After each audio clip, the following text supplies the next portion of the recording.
तो पिछले पार्ट में हमने देखा था कि मोचेन के मास्टर उसे खुद ट्रेनिंग कराते हैं, जिस वजह से मोचेन की स्पीड अब बहुत ज़्यादा बढ़ चुकी थी। वो एक अलग ही लेवल पर पहुंच चुका था। फिर हम आ गए थे उस दिन जिस दिन वो कंपटीशन स्टार्ट होने वाला है। यहाँ पर सभी मास्टर, यहाँ तक कि सीनियर मास्टर भी आ चुके थे। मोचेन के फादर और अंकल इस वक्त बाई के पेरेंट्स के पास बैठे हुए थे। वो फाइट ही देख रहे थे।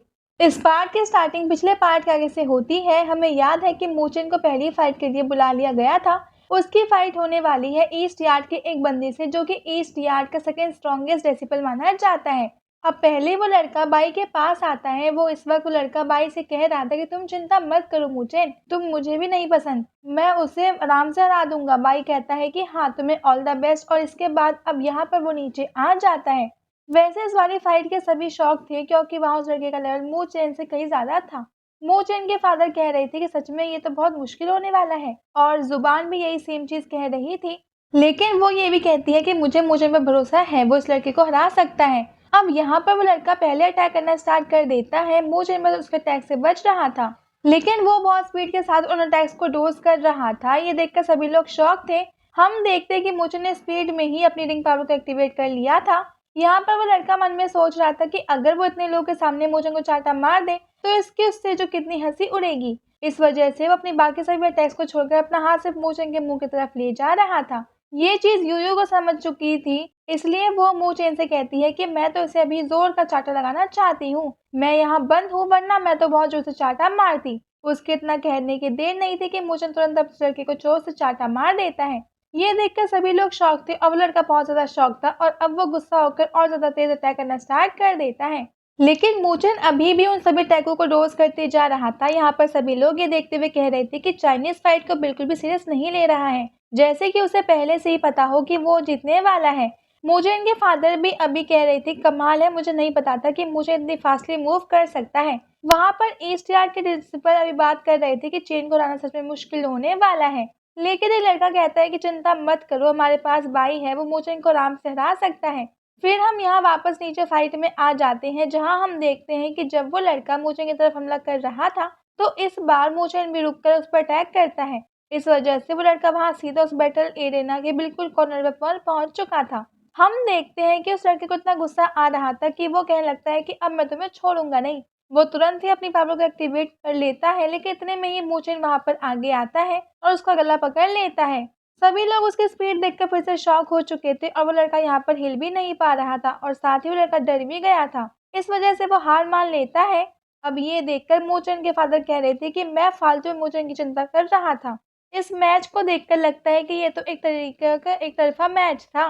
वहां पर बाई कह रहा था कि इसकी जो किस्मत है वो अच्छी थी, इस वजह से ये जीत गया। लेकिन मुझे उसकी तरफ देखकर धीरे से कहता है कि अगली बारी तुम्हारी है। अब हम देखते हैं कि नेक्स्ट मैच स्टार्ट होता है। मास्टर कॉम्पिटिटर्स का नाम लेते हैं। वो इस मैच के लिए होंगलिंग और जुआन को बुला रहे थे। सभी स्टूडेंट बहुत ही ज्यादा एक्साइटेड थे। दोनों ही तरफ के स्टूडेंट्स कह रहे थे कि लगता है ये बैटल सिर्फ east yard versus West yard का होने वाला है। अब होंगलिंग और जुआन दोनों ही आमने सामने आती है, और यहाँ पर जुआन उससे के आसपास एक वेब वेपन जो कि एनर्जी से बना हुआ है, और दूसरी तरफ होंगलिंग के पास से एक स्पिरिचुअल एनर्जी से कवर्ड स्वॉर्ड है। जो वेप है वो एक लॉन्ग रेंज वेपन है, जिस वजह से जुआन को दूर से अटैक करने में बहुत आसानी हो रही थी। जबकि होंगलिंग के पास सिर्फ तलवार थी, इस वजह से वो दूर से अटैक नहीं कर सकती थी। लेकिन फिर भी वो अपनी तलवार में उस वेब को लपेट लेती है और एक हाथ से उसे पकड़ लेती है। हम देखते हैं कि होंगलिंग उस व्हिप को खींच रही थी, इस वजह से जुआन उस व्हिप को छोड़कर वहां से थोड़ा पीछे को आती है, क्योंकि होंगलिंग भी उसके ऊपर हमला करते जा रही थी। हमें पता चलता है कि होंगलिंग के पास भी लॉन्ग रेंज अटैक है, जैसे कि कुछ स्ट्राइक अटैक्स और कुछ स्पिरिचुअल एनर्जी से किए हुए प्रेशर अटैक। अब इसी तरह से वो स्ट्राइक और अटैक यहाँ जुआन पर करती है, लेकिन जुआन भागते हुए नीचे झुक कर उन्हें डोज कर लेती है। यहाँ पर जो वेस्ट यार्ड के स्टूडेंट थे वो बात कर रहे थे कि जुआन स्ट्रॉन्ग है, लेकिन होंगलिंग उससे ज्यादा लेवल पर है। मगर यहाँ पर मोचेन कह रहा था कि जुआन को बैटल का अच्छा खासा एक्सपीरियंस है, अगर वो थोड़ी सी और कोशिश करे तो वो होंगलिंग को भी हरा सकती है। यहाँ पर नीचे होंगलिंग जब जुआन के ऊपर अटैक करती है तो जुआन उसके अटैक से बच जाती है, लेकिन यहाँ पर जुआन ने अपनी 2 उंगली से उसकी तलवार को पकड़ लिया था। वो तलवार को दूर करती है और स्पिरिचुअल पर सीधे ही होंगलिंग को मार देती है। इस वजह से होंगलिंग पीछे को आ गई थी और उसके हाथ से तलवार भी छूट चुकी थी, और अब वो जुआन को पकड़ लेती है। ये अटैक बहुत ज्यादा डेंजरस था, इस वजह से होंगलिंग को भी डैमेज पहुंचा था। जुआन कहती है कि मेरे साथ तो तुम्हें हार मान लेनी चाहिए। मुझे नहीं लगता कि तुम मुझे हरा सकती हो, लेकिन अब होंगलिंग कहती है कि तुम मुझे अंडर एस्टिमेट कर रही हो। अभी तक मैंने अपनी पावर्स को तो एक्टिवेट किया ही नहीं था। ये सुनकर जुआन उसके तलवार को पास में फेंकते हुए कहती है कि ठीक है, तो लो, अब वो तुम्हारे अपनी पावर इस्तेमाल करो, देखते हैं कि कौन स्ट्रांग है। और इतना कहते ही जुआन अपनी स्पिरिचुअल पावर को एक्टिवेट वो कर लेती है, और साथ ही होंगलिंग भी अपनी स्पिरिचुअल पावर को एक्टिवेट वो कर लेती है। वो दोनों ही एक दूसरे के ऊपर अटैक करने के लिए पूरी तरीके से तैयार थे। लेकिन उसी वक्त मास्टर वहां पर कहने लगते हैं कि ये बटन यहीं पे ओवर होता है। ये बात सुनकर वो दोनों ही शॉक थी। वो पूछती हैं कि अभी तो हमने फाइट स्टार्ट भी नहीं की और हमसे तो कोई हारा भी नहीं है, तो फिर ये बटन यहाँ पर ओवर कैसे हो सकता है। अब मास्टर कहते हैं कि सीनियर मास्टर नहीं चाहते कि तुम में से किसी को चोट लगे, इस वजह से वो रिजल्ट बाद में सुनाएंगे। अब दोनों ही मान जाती हैं और चली जाती हैं। वहाँ बाकी रेसिपर इस बात से गुस्सा थे। वो कह रहे थे कि हम तो इस फाइट के लिए कितना ज्यादा एक्साइटेड थे, लेकिन ये फाइट तो पूरी भी नहीं हुई। वैसे इसके बाद अब हम कुछ और फाइट देखते हैं।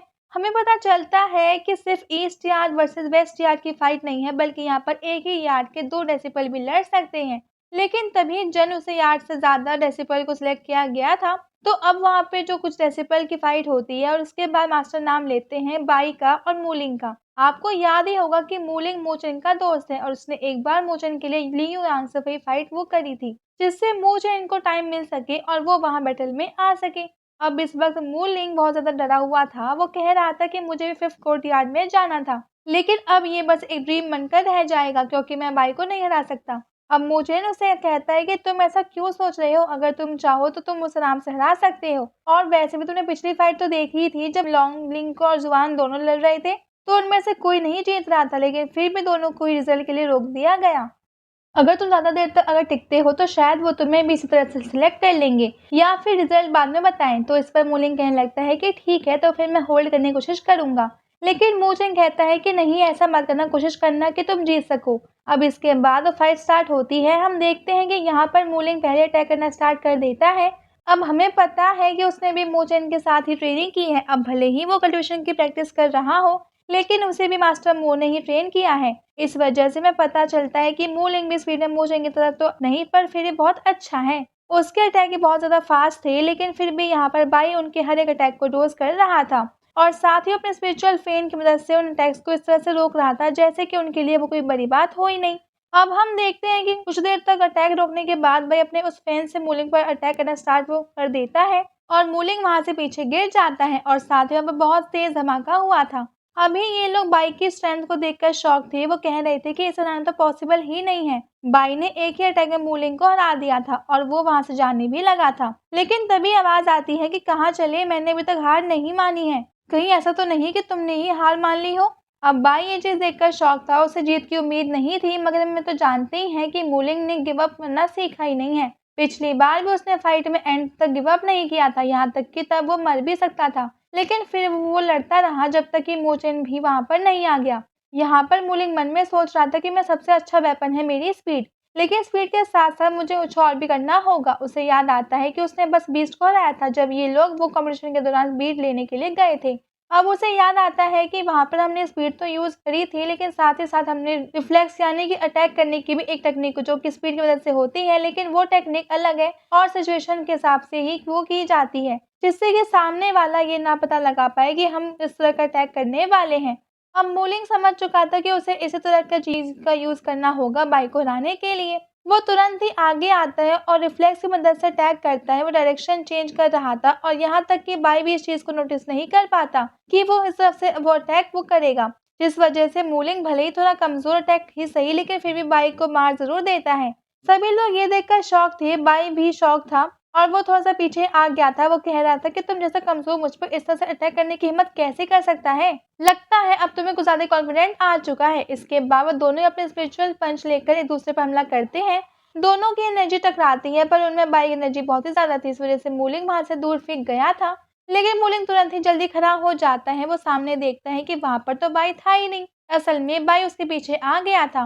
वो फिर से उसे मारता है और अटैक वो करना स्टार्ट कर देता है। इस वजह से मूलिंग फिर से वहां दूर फेंक जाता है, लेकिन वो फिर से वहां पे खड़ा हो गया था। ये चीज देखते हुए बाई भी शॉक था, लेकिन वो कहती है कि देखो, तुम जितनी देर मुझसे लड़ोगे तुम उतना ही ज्यादा दर्द सहना होगा और तुम जितने जल्दी गिव अप कर लो उतना ही तुम्हारे लिए बहुत ज्यादा अच्छा होगा।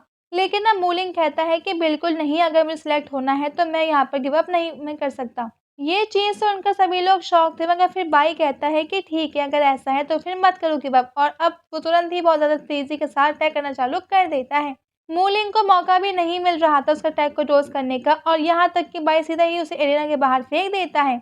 लेकिन जब मूलिंग वहाँ से बाहर गिरने वाला था, इतने में ही बाई वहाँ पहुँचकर उसका पैर पकड़ लेता है और वापस से एरिना में लाकर उसको गिरा देता है, और उसके पास आता है, उसके ऊपर पैर रखते हुए कहता है कि देख लिया तुम्हारा क्या अंजाम हुआ।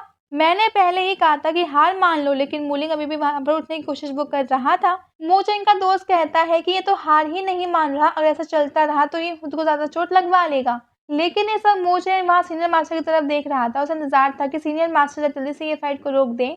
अब यहाँ पर हम देखते हैं कि जब मूलिंग हार नहीं मान रहा था तो इस चीज़ को देखकर बाई परेशान था। मूचेन का दोस्त कहता है कि तुम भी कुछ कहो ना, लेकिन वहाँ पे सामने हम देखते हैं कि बाई अभी मूलिंग के फिर से अटैक करने वाला था, तभी मास्टर मैच ओवर कर देते हैं और बाई को विनर अनाउंस वो कर देते हैं। कुछ भी हो, पर मूलिंग ने अपनी तरफ से पूरी कोशिश की। इसके बाद अब सीनियर मास्टर कहते हैं कि मैच पूरा हुआ, अब बताओ सीड कोटा की पोजीशन के लिए कौन कौन अप्लाई करना चाहेगा। असल में सभी का टेस्ट लिया जा सकता है, लेकिन फिर भी जो इंटरेस्टेड हो वो उन्हें ही मास्टर वहाँ पे बुला रहे थे। ये सुनते ही बाई तुरंत अपना नाम लेता है, उसके यार्ड वाले उसे चीयर करने लगते हैं। यहाँ मूचेन भी अपना नाम लेता है, वेस्ट यार्ड वाले उसे सपोर्ट करते हुए चीयर करने लगे थे। लास्ट में मूचेन बाई की तरफ और बाई मूचेन की तरफ देखते हैं, और देखकर ही बस पता लग रहा था कि दोनों को इस लड़ाई का कितना इंतजार था। इसके बाद अब ये पार्ट यहीं पे खत्म हो जाता है। अब अगर आपको वीडियो अच्छी लगी तो लाइक कर दीजिएगा और साथ साथ सब्सक्राइब कर लीजिएगा। अब मिलते हैं आपसे अगले वीडियो, तब तक के लिए bye bye guys and take care.